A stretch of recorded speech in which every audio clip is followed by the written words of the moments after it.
From Studio 3C in Rockefeller Center, this is Today in New York.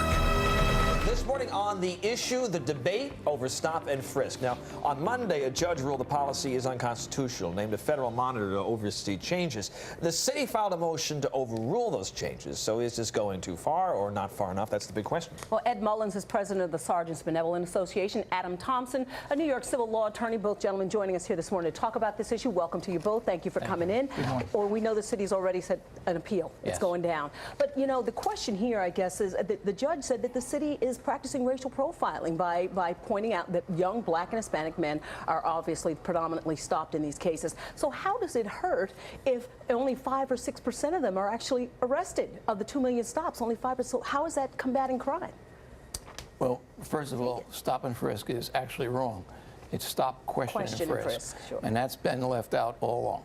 How is it combating crime? What the judge is doing, and judges have been wrong before, and particularly this judge, it's my understanding, may be the most overturned judge in the country. What this judge is doing is looking at the statistics of how many stops in relation to how many arrests. Stop and frisk is not designed for stops leading to arrests. The frisk part comes in by giving an officer the ability to frisk for weapons if they feel there's a weapon present. All that percentage reveals is that in 98% of the time, there was no weapon revealed, and that officer is working within a safer environment. She's looking at it from it produced no weapon. They're not always going to produce a weapon. That's the decision of, you know, Terry versus Ohio.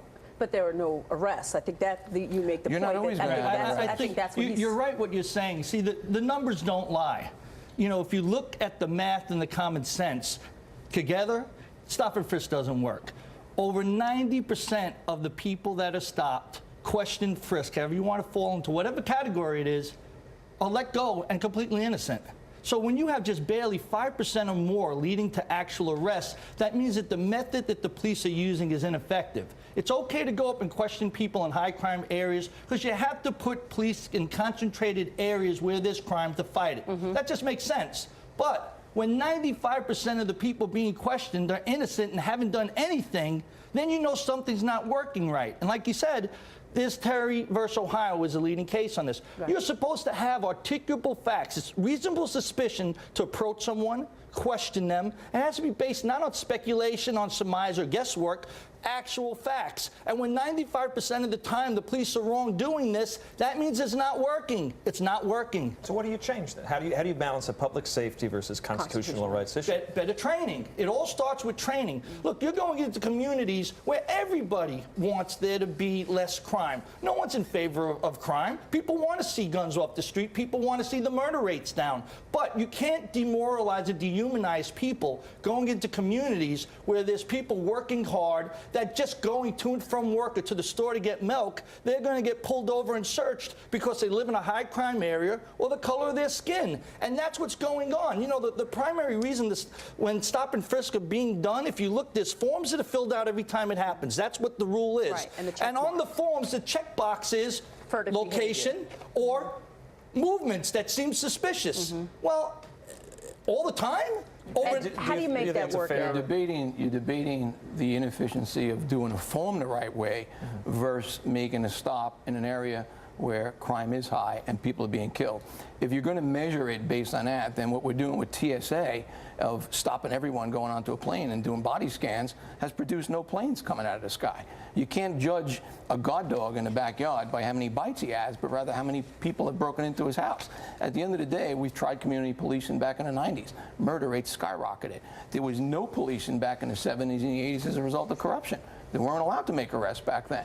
So today, there's a new method of an aggressive policing that's addressing the problem. The murder rates have come down, crime has come down, and the good people in these communities that are trying to survive, they want you there. Unfortunately, the problem comes down to a lack of education on both sides of the coin. And what Adam's saying is true. There needs to be some training issues to be, make the police department a little more sensitive, but the community needs to be a little more understanding to understand what's taking place. But crime was already coming down. Prior to the implementation of all these procedures, it had already been coming down, and the statistics have showed as the increase in these searches, which it was like at 150,000 searches around 2003, it's now over close to 1 million. the percentages of guns recovered has been hovering around 1.5% the whole time. So you're not getting more guns off the street. And again, as these searches and stops are going up, you're getting no production in more arrests of substance. There's nothing going on. 95% of people have been found to be completely innocent. Let's talk about the federal monitor, Peter Zimroth. Right man for the job? I think the jury's out. We can only judge him as we go into history. You know his background. He's a former prosecutor. He worked for Ed Koch. What do you think? And what tangibly needs to be done to make this work for both sides? I think we've agreed there's an education training aspect. Everything starts with training. You got to train the police officers. I'm a big proponent of community policing. I think it builds unity. I think you get people involved in the community working with the police. Because right now there's just distrust. Listen, there's distrust between a great portion of the community towards police. And until you change that inherent, opinion, things don't improve. They just don't. I've lived through community policing. I've got 32 years in this police department. You can talk about community policing. I've experienced it. It does not work. Someone needs to ask the crime victims and the murder victims' families what they think about what's taking place. Not one testified in this whole trial. Well, the debate goes on, gentlemen. I think everybody would agree that community policing is difficult when there's a distrust from both sides. So, that's a problem.